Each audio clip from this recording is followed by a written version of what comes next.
jeez. No, I hit my microphone. It's a professional outfit right here. We're doing. Melissa Register is on the phone. Melissa is a vice president and a senior wealth planner for Fifth Third Private Bank, and she's an attorney. She's on the phone to talk to us about proactively preparing financially for 2017. All right, I'm all ears on this one. I don't know. I am such an idiot with money. Good morning, Melissa. How are you? I'm good, Larry. How are you? I'm okay. I'm not a good money person, though. Are you a good money person? You must be. I hope so. Yeah, you've got to be. All right. So, does this include investments at all? Yes. So we've put together our year-end tax planning and charitable giving guides for our clients, and really for anyone who's interested in this topic. And the reason we've done it is because these are questions that we get year after year from folks like you that say I'm not great with money, right, but we want to educate them. And certainly if they have more questions, we want them to call our investment advisors and get those questions answered for them. Do you know, my charitable giving is usually through the church, and it usually, when I add it up at the end of the year, it usually doesn't make any difference at all in my taxes. Yeah, mine too. I added up. I said, "Wow, I guess I didn't give enough." I feel like I do, but I guess it doesn't quite make the mark. Well, it really depends on each person, and I do think that for a lot of our clients that the tax savings from charitable giving is certainly one plus, but it's not the only thing. And I think most people do exactly what you're doing. They do the charitable giving because it's an organization that's important to them, and it feels right, and great if there's a tax savings from it, and we always want to maximize that as much as we can, but it's not the end-all, be-all. No, absolutely, and I don't think, well, maybe some people do, but I don't know. So is that part of what we should be considering, though? And I guess I would be speaking to people who've accumulated some sort of wealth. I mean, is that something you should consider for your own self, is to give away charitable contributions just so that it makes your own bottom line a little bit better?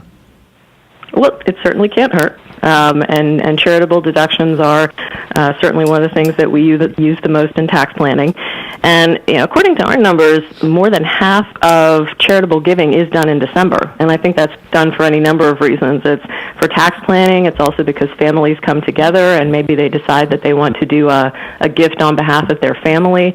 So this is really the time of year that people are thinking about this. Really? Is there ultimately, what depends? It depends on each person's, to your point, financial situation as to how much tax savings is going to come from it. But if you check out our charitable giving guides, we talk about the simple giving like cash gifts, but there are also some more complex ways that you can do it. And it's really just a question of what your intent is and what kind of savings you're looking for. So when you're talking about complex, does that mean that you have a set amount that you donate somewhere every paycheck or every month?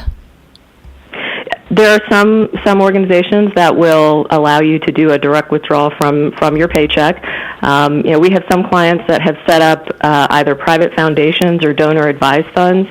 Donor-advised funds are actually, for people that want to do sort of more consistent giving and, or maybe giving, say, $1,000 a year or some amount. Each fund is different. It can be a way to bring the family together and say have, like my case, the Register Family Fund, and so then you can make gifts on behalf of your family as opposed to kind of the sporadic gifts throughout the year. Okay, and is the deadline the end of the year or is it April 14th? Or something else? Well, for charitable giving for your 2016 income, it's going to be by the end of the year. Okay. You want to get those checks written by the end of the year. There are certain things like IRA contributions that you have until next April to get those in. But even in cases like that, we still recommend that people just get them done as quickly as possible because, of course, we get those New Year's resolutions to get ourselves financially organized, and of course, at Fifth Third, we're going to encourage that, but things kind of get in the way, especially as tax season ramps up. So better to do it while you're thinking about it now. And going back to donor advised funds, is that a bank account that you set up with your family where everybody's a signer? Well, it's not a bank account. It's if you've heard of, say, I'm calling you from Cleveland, so the Cleveland Foundation is a public charity that actually organizes these individual funds and essentially manages them for each particular family or client. So that's something that someone is interested in, I'd suggest that they talk with their CPA or financial advisor about it. They'll be familiar with that, and they can direct them to whichever local, say, community foundation or institution could set that up for them. Oh, okay. Okay, so I'm trying to imagine the scenario. So you're sitting with your accountant, and your accountant says, you really should make a donation before December 31st, and it'll help you out. Here's where, and he shows it on the paper. What's the next step after that? Do you do we go to the bank and talk to you guys about where we could make a donation? What is the next step? Well, if you want to make a charitable donation, you can always just do the simple thing, and that's write a check directly to the charity.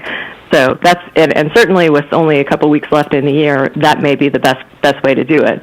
But this is actually a really great time to think about. Hey, maybe if I want to do charitable giving next year, I could put together a more cohesive strategy so that we're not scrambling at the end of the year to get this done.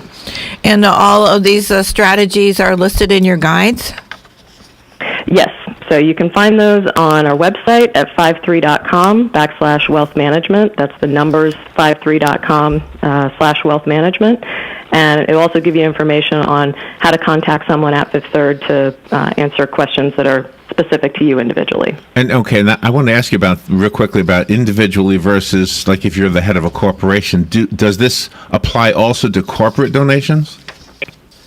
Well, they're different depending on how the business is structured. Some businesses do direct charitable giving, and there are some benefits, especially for small business owners, to doing that.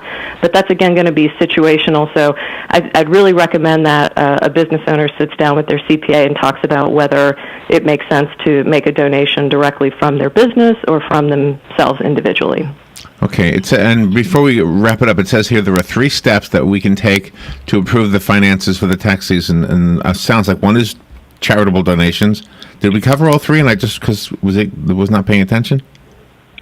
Well, I think one of them is certainly making sure that you have, to the extent that you can, max out any tax-deferred retirement plans. Okay. So funding your 401k. That one definitely has to get done by year end. IRAs, you can typically fund up until next April, but things like 401ks or 403bs, employer plans, those do need to be done by the end of the year. And most folks probably still have a payroll cycle or 2 left that they could maybe change their withholding to either increase or max out that funding, because that's not only going to put money aside for retirement, it's also going to reduce your current taxable income. So that might bring your tax bill down next year. So it's a win for now, and it's also a win for later. Wow, when you get together with your family at the holidays, I bet you they're all picking your brain. Well, I think it's exciting, right? I talk about this all day. It is exciting. All right. So the website is, I'm not going to guess. You tell me what the website is. Sure. It's 53.com/wealth management. Okay, that's what I do have. 53.com/wealth management. And there's a hyphen between wealth and management, right? No, it is all one word. Oh, okay. All right. Yeah, our notes have a hyphen. They do have a hyphen between the Thank two. you for clearing that up. Okay. Go to the website, and that would be a good starting place, whether you are working with an attorney or maybe you do it on your own. A lot of people do it on their own. Yeah, exactly. I need help. I don't know. Yeah, it's really call Melissa. That's right. Call me, Robin. So you're in Cleveland? What's the weather like today? It's probably in the 30s, which is not too bad for us. But, it's funny, I'm talking to you guys in Ocala. I'm actually a Florida law grad, so I have to get in a Go Gators. Good job. Yeah, I don't know if you like the cold weather or not, but, we don't have any cold weather for the rest of the year. I looked at the Weather Channel. I do know that, yes, and I will be coming down for Christmas, so that's when I'll be having my fun family discussions. Oh, wow. How beautiful. And not to get too personal, but what city do you head to in Florida? Tampa. Tampa, okay. All right. It's a nice place. That's where Robin's daughter lives, in Tampa. Yep. All right. Melissa, thank you for being on there. Have a great holiday season, and be careful driving down here, or however you're getting down here, flying, I guess. Probably have your own jet. Yeah. Oh, yes, she does. Not quite. Thank you, Melissa. All right, we'll be right back. Thank you.